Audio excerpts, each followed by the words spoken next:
Is there any specific advice that you would like to share to people in general or to adoptees? Specific advice. Um, yeah, besides being yourself and unapologetically and no filter, mm, I think, I mean, in general, the world is in so much trouble because people have no idea what they're doing on this planet, what they're here for, and as children, it's very very easy because you see all these things very clearly, and when you get older, those things they get buried, and then you just go do jobs that aren't logical for you to do because maybe you're good at something. You might not like it, but you're good at it, and then you just get into this routine, and yeah, that's where things start sliding downhill for a lot of people. I've noticed. I still notice that all around me, and I've been part of that. I've been part of that too. I have like 20 years experience, 25 years experience with customer service, for instance. I absolutely hate it, but I got into that world because um, when I studied, when I went off to college, those were the best paying jobs. So okay, went from job to job. I knew I was good at it, so I got paid really well at the time. The problem is the salary doesn't go up. So in the beginning you get paid well, and then when you get older, the pay doesn't go up like that, and so then you're stuck. So I know what it feels like, but I fortunately always had music to go back to, and sometimes, I made that much money that I could stop working for a while, or I could work part time and then still go on tour. So it was already different, but many people don't have that thing. I knew from when I was 6 that that's when I started playing the piano. That's when I played my first notes. Like, okay, this is something that that is going to play like an enormously important role in my life. I knew it. It could have been a flute, it could have been a guitar, but it just happened to be the piano. But whatever it was, whatever instrument it would have been, and I know this because uh, we bought like these really cheap plastic flutes for our son, and I picked up the flute, and I almost immediately I could play it. Could play like simple tune. Actually, not even that simple. Like the part of the Imperial March, which used to be my son's favorite piece of music. Um, and so, I knew it's a blessing and a curse. I have to say that as well, because if you know it that early, you're going to spend your entire life trying to chase that, and people are going to push and pull you into all these different worlds. Just find a job, just get a regular job, just make money and pay the rent and just live your life and blah blah blah.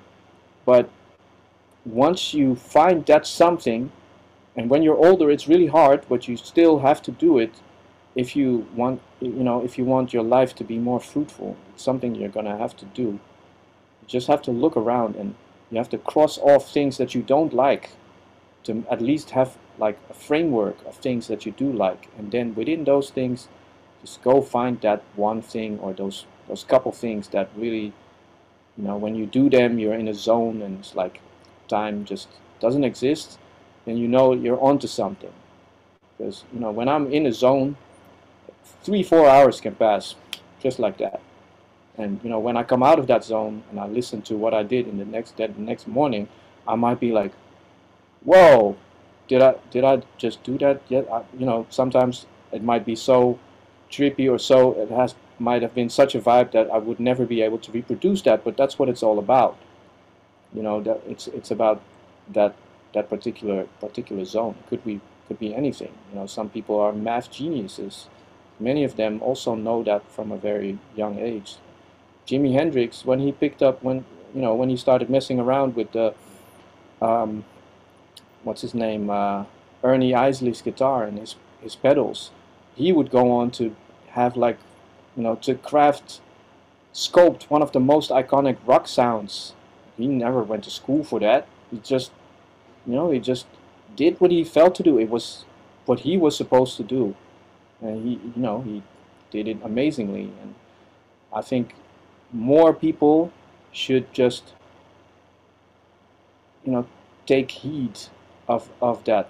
Many people will just, there's a lot of people that actually do know deep in their hearts, they do know, but they don't pursue it because, yeah, they have to have stability and this and that. But you know um, I had many career paths in my life that were supposed to be stable, but guess what? I either burned out like a candle, or I got fired, was made redundant, whatever. There's no stability.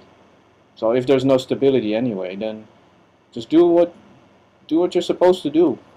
Then if more people do that, then the world's gonna be a much, much better place.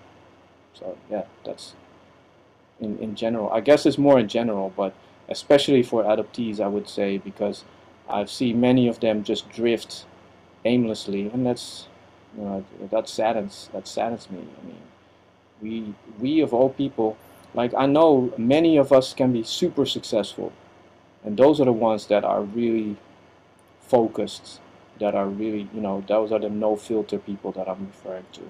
Those are the people that just shut the world out and just, they just go, they are just laser focused.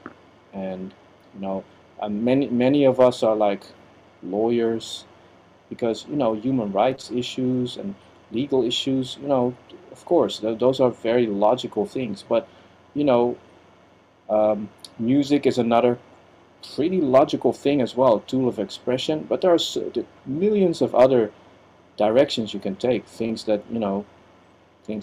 might not even exist yet. But we just have to find those precious few things that make sense to us, make sense to someone in life. And there is so much more than just what's on the surface to a human being. And yeah, that's just what, without being too trippy or far out, I think, yeah, that's what I believe. Let it breathe, let it breathe. Just be yourself. 너를 위한 달콤한 시간.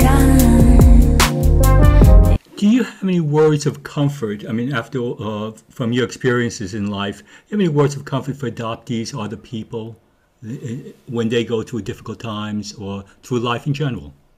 Yeah, I would say himne. You're not alone. It's not a comfort right now in this moment, maybe, if you're going through a tough time. Uh, but there are more people that understand what it is like. So that in itself, I learned, took me a long time, but I learned to take comfort in that. I also know that, I used to be very hesitant to become part of adoptee groups. Like right before we left the Netherlands, actually, that's when I became a member of Arirang.